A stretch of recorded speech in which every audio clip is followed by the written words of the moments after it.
Hi there, and a very happy 2015 to my fellow horror movie fans.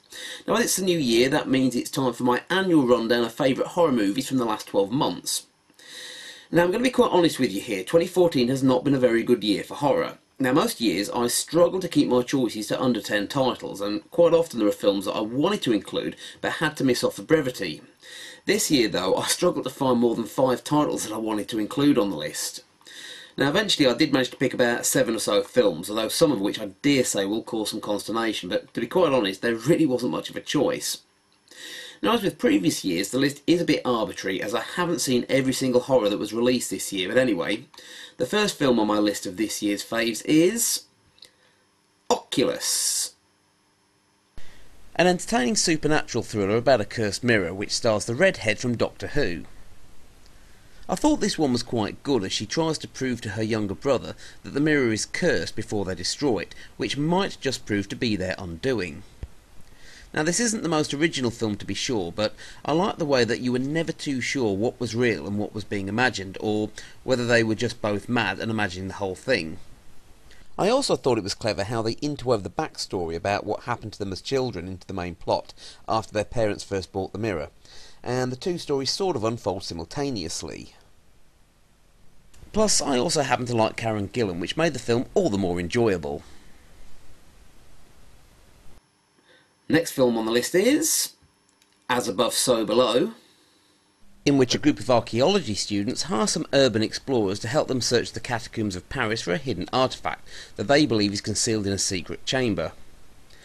Apparently it's called the Philosopher's Stone, and it's not the same one that Harry Potter's got, and as they start to poke around, ghostly goings-on predictably occur. I like the film because I've always been fascinated by the Paris catacombs, which is a network of ancient tunnels that stretch for miles underneath the city, and they make a pretty good setting for a horror film. The only downside is this film's one of those found footage type movies, which is recorded on the group's camcorders, and I know these aren't exactly everyone's cup of tea.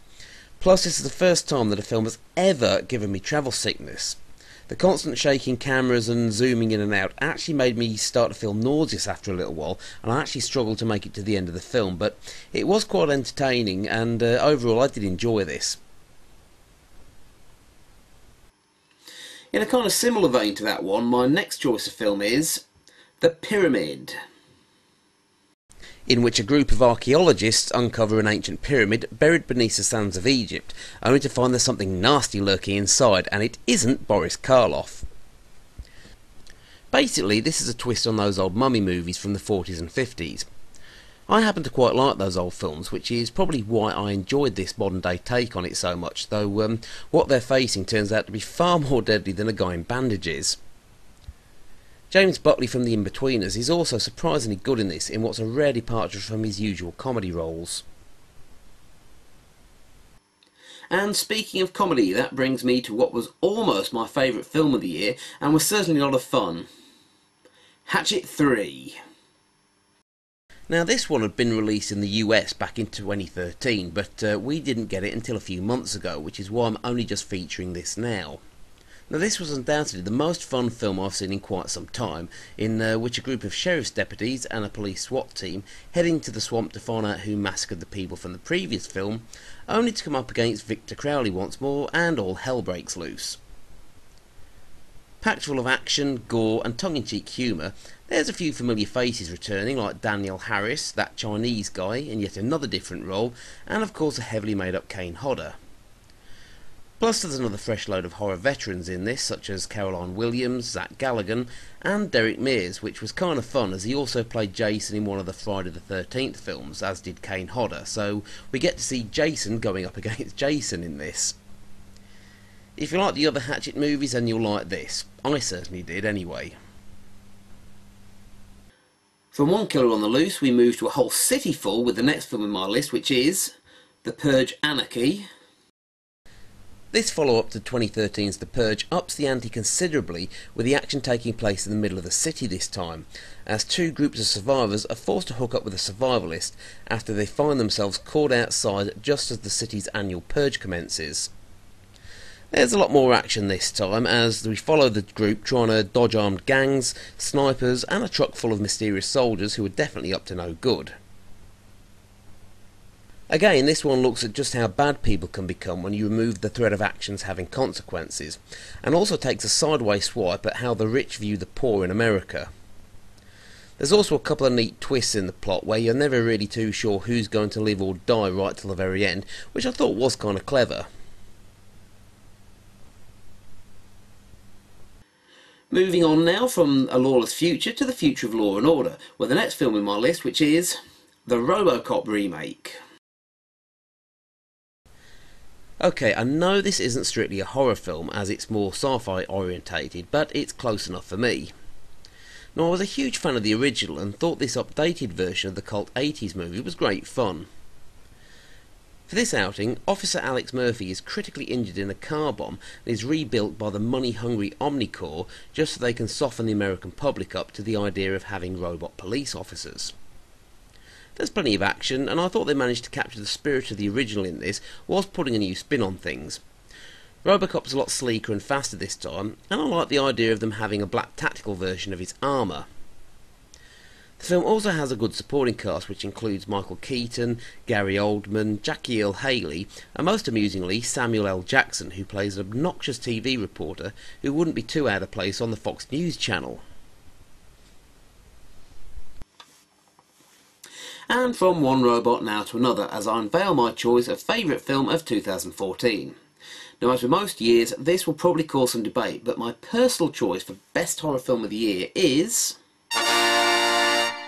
The Machine.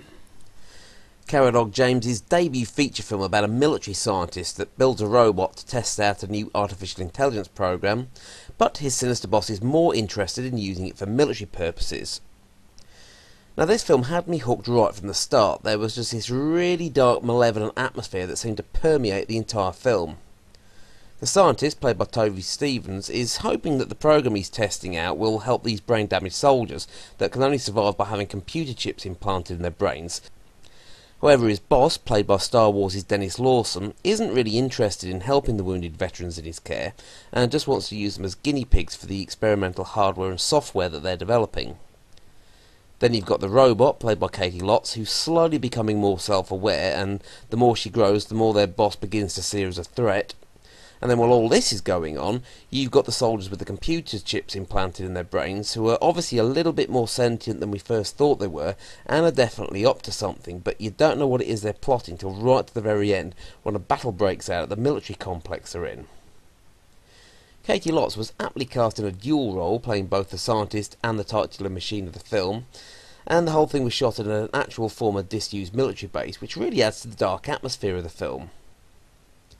In many ways, it was very reminiscent of Blade Runner, as you've got Tom Rayball's haunting electronic score, which was very reminiscent to Vangelis' soundtrack from that film. Everything's bathed in perpetual darkness, like it's constant night time, and explores similar themes about what it is that makes us human. It's not really an action film, although things do kick up a gear near the end, but if you like dark sci-fi thrillers, then this one comes highly recommended, and in my view definitely deserves the title of Best Horror Film of 2014. Well, that's all for this year. Hope you've enjoyed. Feel free to discuss or dispute my choice of films for this year's favourite list in the comments section below. A couple of things before I sign off. You might remember me talking about a zombie film that I was involved in called Death Walks in some of my previous videos. Well, if you're wondering what's happened, it's currently stuck in post-production hell apparently. Seems there's been a few snarl-ups in the editing phase or something, but apparently things seem to be moving forward now, and hopefully this should be out by the end of this year, which I know is what I said last year, but fingers crossed it should be out in the not too distant future. In the meantime, there's another film to look out for, which I also briefly appear in. This one's called No Reasons. Now, this one's by the same director, and is more of a dark kitchen sink drama about a missing schoolgirl and the seedy underbelly of London's vice underworld. Now, I actually get to share a scene with Daniel Peacock, who I'm sure many of you might have heard of, as he's been in a lot of horror B-movies and TV comedies. But anyway, this one should be out in the not-too-distant future, I hope, so be sure to stay tuned for that one. I'll be sure to carry news of it on my YouTube channel when it does come out. But anyway, that's all for this video. Please be sure to rate, comment and subscribe if you haven't already done so. Thanks for watching and wishing you all a very happy 2015.